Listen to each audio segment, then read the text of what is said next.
You have learned everything you need for Photoshop in the last 8 sections, and in this final section, I will show you more case study videos for you to see how a normal Photoshop workflow is like from start to finish. In this video, I will be showing you how you can use Photoshop to create a poster, flyer, logo, or any other kinds of design work. First, let's search for some existing design works online, like poster designs. Looking at other people's designs will hopefully give you some inspiration for your own designs. For example, let's take a look at this poster. For poster designs, do note that you rarely need to start designing from scratch, unless you are working for a big company which requires you to not take reference from other designs. People usually use existing images or backgrounds and put them together for their poster.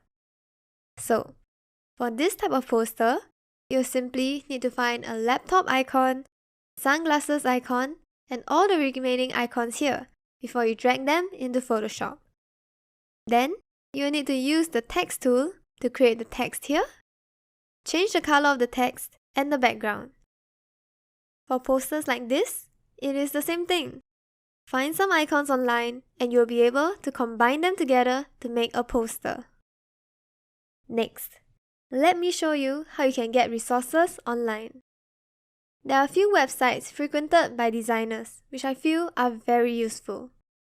For website or mobile icons, I usually use flaticon.com. They have a wide variety of icons as you can see. Also, I'd like to clarify that this is not part of any sponsorship advertisement. I'm not sponsored by this website. I personally use it and find it very useful. Okay, now back to this. You can search for any icon you want easily. Like for example, I want a mountain icon. There's so many icons you can choose from, and you can download any of them. In fact, we can see this exact mountain was used by the poster we're referencing. Most of the icons here are free to download and use, but you'll need to credit them unless you have a premium account. Make sure you look at the license requirement of every icon you download. Another useful website I frequent is freepik.com. It makes designing very convenient. I'll show you an example. Let's say we want to create a Christmas poster. I can search for Christmas, and the website will give us many readily Christmas posters for download. Many of them are pretty and complete. You don't even have to make one yourself. However, do note that most of the resources here are vectors, and you won't be able to edit the layers in Photoshop. However, you can filter like this and choose to show only designs that are PSD files so that you can edit them directly in Photoshop. You will be able to see the different layers and you can edit them directly. If you want to use this house here, find a house layer and drag it to your design. Let me demonstrate. I'll create a new document for my poster with 2000 pixels width and height. I'll then drag this house to my image so that I can put it anywhere in my poster. You can do the same for the other images. Next, let's look at how we can create photo-based backgrounds, such as having this sky over here, or buildings as the background of my poster. To get such images, you can search for CC0 photos. CC0 stands for Creative Commons 0, and are images you can use without providing attribution, even for commercial purposes. In other words, you can use these photos without any restrictions for free. Some websites that host CC0 pictures include pixels.com, Unsplash, and Pixabay. So, if I want a background of a sky, I can type sky and use any of these images for my design. Now that we know how we can get resources for our design, let's jump right into how we can replicate an existing poster design, such as this poster. This poster seems to be A4 sized, so I'll create a new document with the preset A4. Once that's done, let's start by getting a background for our poster. Unless you are a professional graphic designer, it is usually too time-consuming to create this background from scratch. So, let's search for some existing backgrounds to use. Backgrounds with the, let's say, underwater theme. This one here looks the most similar to the one in the poster we're trying to replicate. So, I'll download this. Then, let's open it in Photoshop. Now, this is a little different from the example before, where the layers are all separate. The .ai and .eps here are vector formats. This means I won't be able to use Photoshop to edit the layers since they are merged. I will only be able to edit the layers using software such as Adobe Illustrator.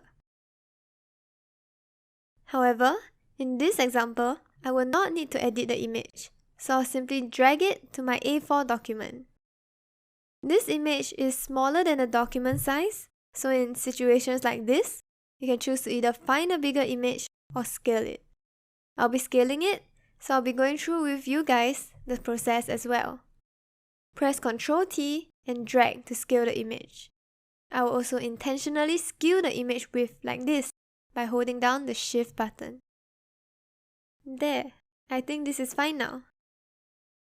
Since you are not using the Illustrator, we will not be able to delete this text away, so I will use the brush tool to cover it. Create a new layer and select the brush tool.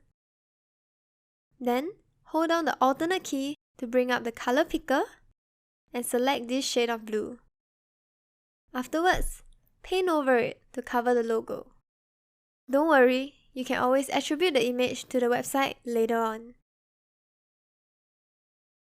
Now that we have the background, we'll move on to create the text. I want my text box to have the same color as the original image's color. So, I will copy this image and press Ctrl V to paste this image here, so that I can use the color picker tool to get the original color.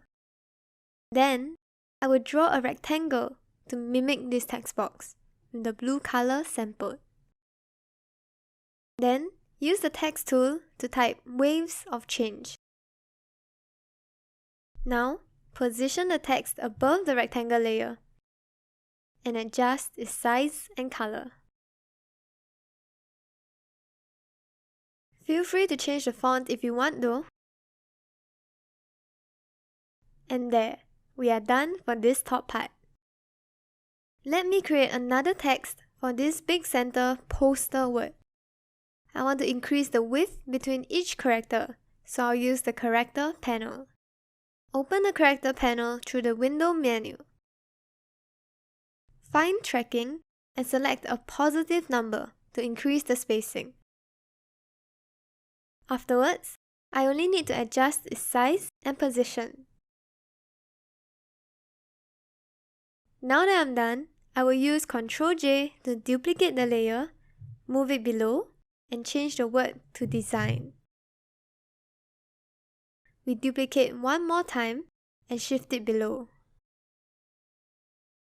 Change the word to competition and adjust its size. I'm not doing a full replication of the original poster, so if you like to and don't like the font, you can change to another font. Let me create another text layer to copy this text. This is because for multi-lines, you can use either 2 layers or press Enter to go into the next line, but using 2 layers is often better as you have more flexibility in positioning. Moving on, we will have to replicate this shape over here. For such shapes, you can use either the pen tool or the polygonal lasso tool to draw them. I'll create a new layer again by pressing Ctrl-Shift-N. Then, I'm going to use the polygonal lasso tool to draw the shape. So as you can see, this is mostly made out of straight lines, but they look slightly curved because of the way that they are made. Once that's done, I'll just need to fill it with color. So, I can use the brush tool and paint over this selection to get the shape There we go. We can do the same thing for the shape below, but I'll demonstrate it using the pen tool instead. Similar to before, you will need to trace the outline because we are going to fill it with color. Once done, right-click and select Fill Path. Click OK, and there, the path has been filled with color. And we're done. Don't worry if you've drawn wrongly. You can always skew them afterwards using the free transform tool. Lastly, we will have to add another text layer on top of these shapes.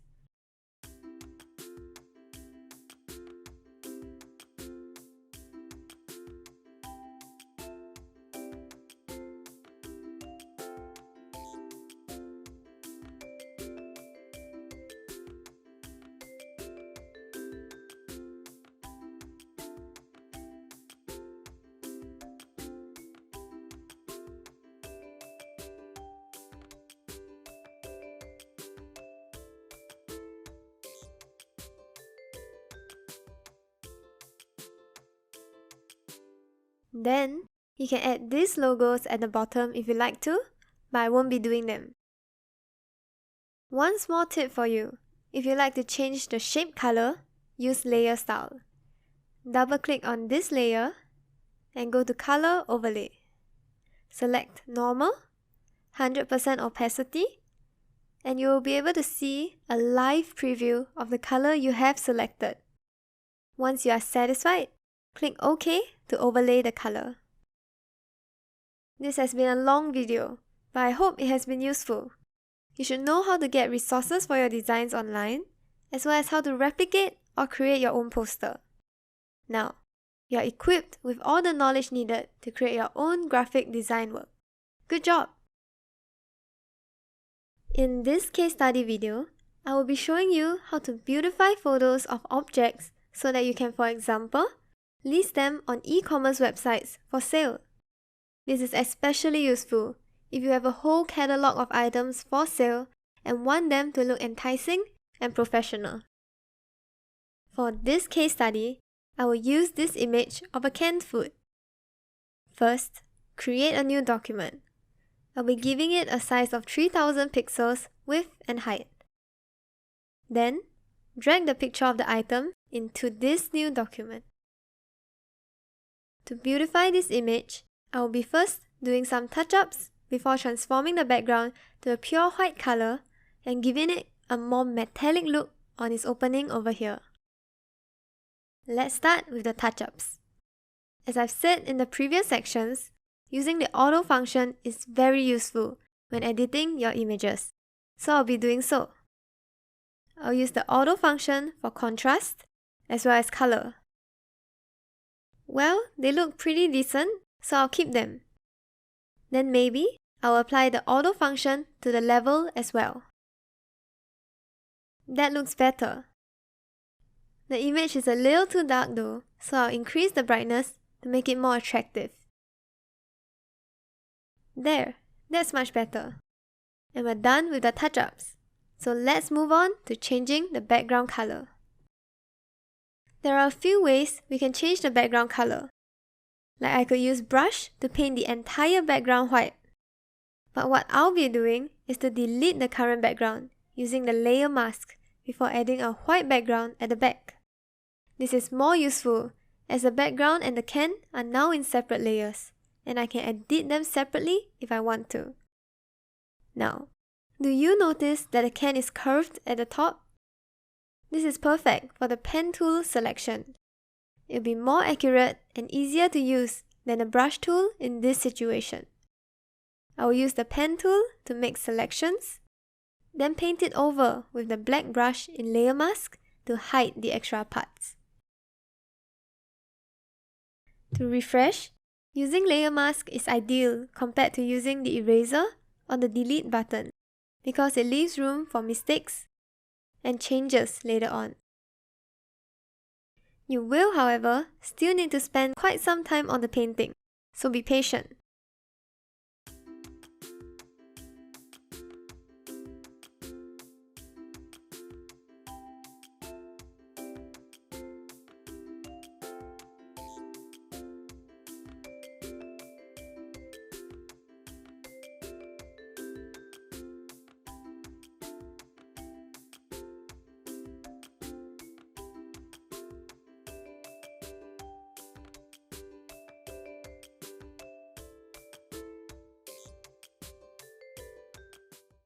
I'm now more or less done with the layer mask, and the background is now white. Great! Let's move on to making the can opening look more metallic. To start, let me find a metallic gold color to use online. When you search for colors, they will often provide you these letter and numbers in hexadecimal. You don't need to worry about what they stand for, just copy them in here. Then, I will make a selection of the can only. Next, I will create a new layer and paint this area metallic gold. As you may have noticed, I'm painting way outside the areas I want painted. But it's not a problem because I'm using a function called the clipping mask. Now, let me first sidetrack a little and explain what a clipping mask is. A clipping mask is ideal for situations where you want to put a big image inside the exact shape of another image.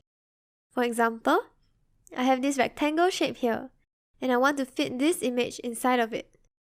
To do so, I'll have to put the shape as the bottom layer and get the image to fit in above the shape layer. Then, go to the center of the layer, hold down the alternate key and left click. And there! Your layer is now clipped onto the bottom layer. You can stack the clipping mask as many times as you want by just linking them again. Additionally, the clipping mask does not only apply to shapes, it works with images as well.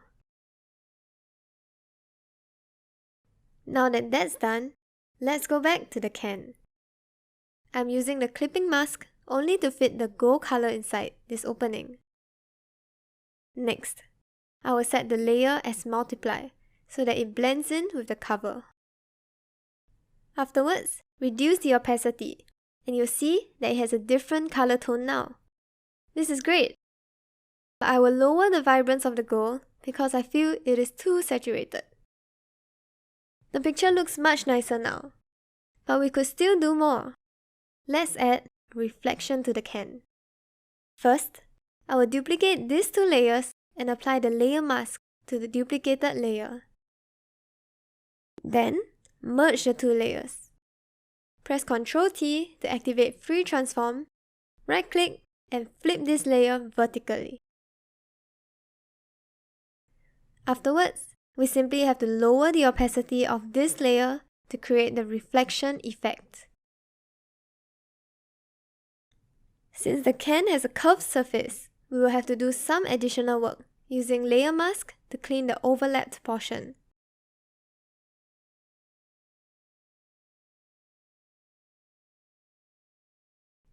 To add on, I will also use the layer mask to delete the bottom part to achieve a soft erasing effect like this.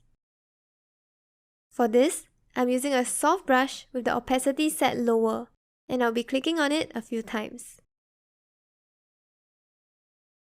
With that done, what else can we do? How about we create a new shadow too? You can draw a shadow using a brush, but I'm just going to review the original shadow that the image came with. I'll go back to the layer mask and paint that area white to review the original shadow. But I'm painting it with a lower opacity because I want a lighter grey instead. And with that, we're done! See the before and after differences? Feel free to do some further adjustments on your own. Before we end this lecture, I will quickly go through another example so that the concepts can sink in. First, do some initial image adjustments to make the item look better. I'll use the auto function for contrast as well as color. The image is a little too dark though, so I'll increase the brightness to make it more attractive. Cut the unwanted background using layer mask. For curved surfaces, I use the pen tool for a more accurate selection. This part may take you a few minutes or longer if you are less experienced, but I am fast forwarding this cleaning up process, so I won't make it look too neat for this example.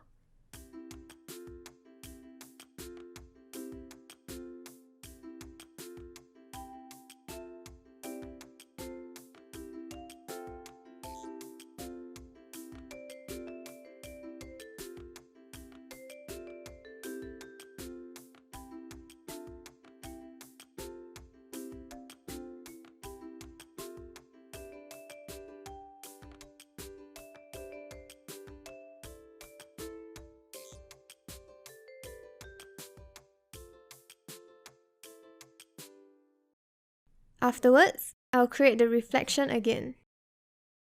This time it is easier because the bottom is flat.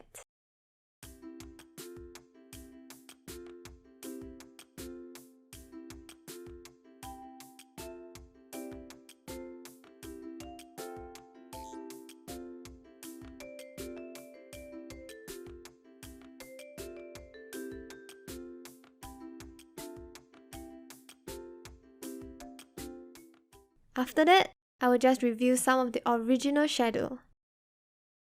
That's it! In this video, I've shown you how you can beautify your images of objects for purposes such as selling items on e-commerce sites.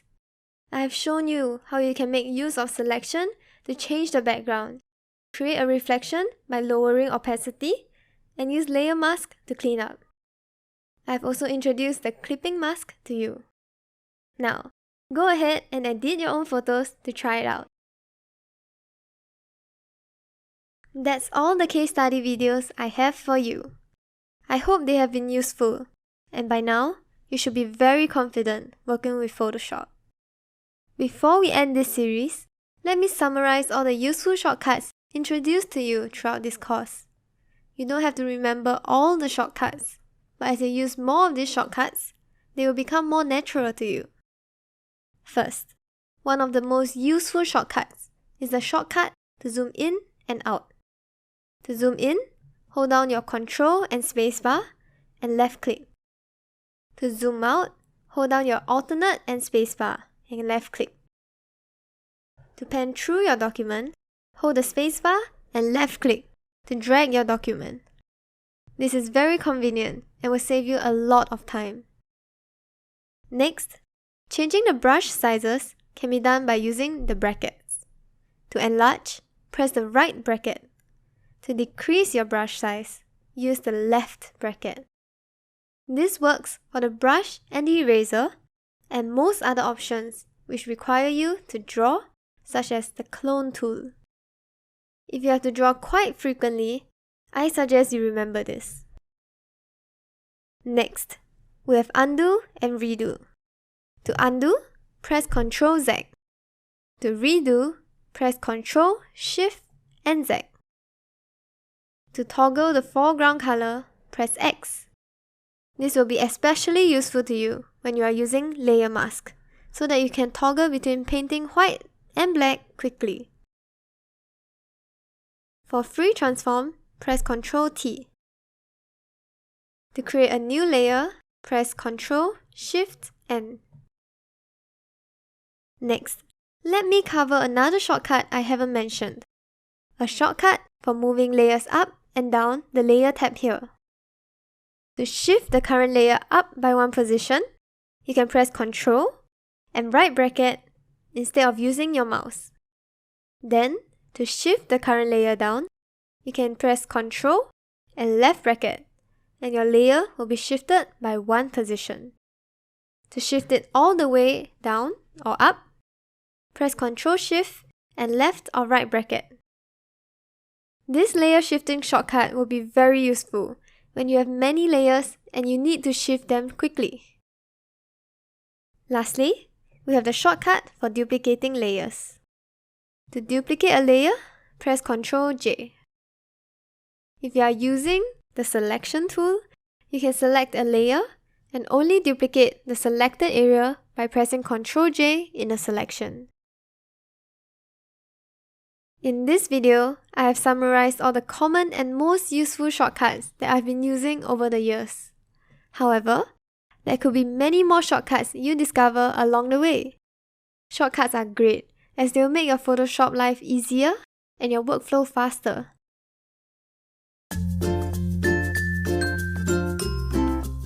With this last video, we will be concluding our course. I hope this course has been useful in kickstarting your Photoshop journey. The functions and tools I've taught are those that you are most likely to use for your individual projects. You have learned many tools and tips and are now more than capable of using this software on your own. Photoshop is a very complex software, and one is not likely to be able to learn everything about it. It is flexible and powerful, and you can do almost anything graphical with it. It is also hard, if not impossible, for you to always remember everything you can do with Photoshop. And that is why it is important for you to search on the internet when you've forgotten how to perform certain functions. For example, if you want to apply a moving blur to your image, simply search Moving Blur Photoshop, and you will be able to find many tutorials out there to teach you how you can achieve this effect. There are tons of useful tutorials online, and some of them teach you things you have never realized could be done in Photoshop. This course is designed for you to understand the basics and fundamentals of Photoshop, and to get you familiarized with the tools. Now that you have completed this course, you will have no problem understanding and executing all the tutorials you see online. This journey with Photoshop is a learning journey, and the more you use it, the better you get at it, and the more amazing things you can do.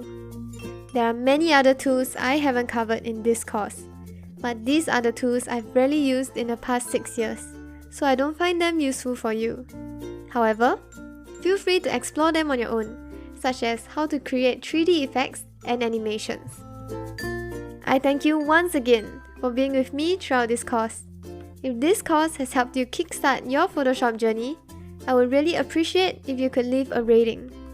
I hope you are more confident in using Photoshop now and have realized how powerful and flexible this software is. Do not be overwhelmed by this software. The more you use it, the more comfortable you will be. I wish you all the best in your Photoshop journey. Till next time!